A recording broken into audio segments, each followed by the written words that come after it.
tried to add an AT&T device to your account online recently, you may have made it all the way through the checkout process to only end up getting a message stating that you need to verify your identity.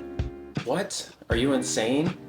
Okay, fine. And then you actually go through and do all the steps needed to verify your identity, only for your order to still be canceled. It's so super frustrating. And let's be honest, you're ordering online because you don't want to go into a store physically and waste your time for something that's probably not in stock anyway. To be clear, I'm specifically talking about ATT, but as you'll see later in the video, it could apply to other providers as well. Additionally, this is only talking about mobile devices, so like another iPad, Apple Watch with mobile service, and devices like that. Great, so now that we got that out of the way, let's look at a workaround.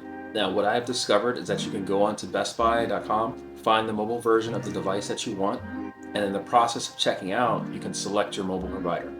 Now, this is what I was alluding to earlier. As you can see here, different providers such as Verizon, but in this case, we're talking about AT&T. So after you select AT&T, you'll go through the process of linking it to your mobile account.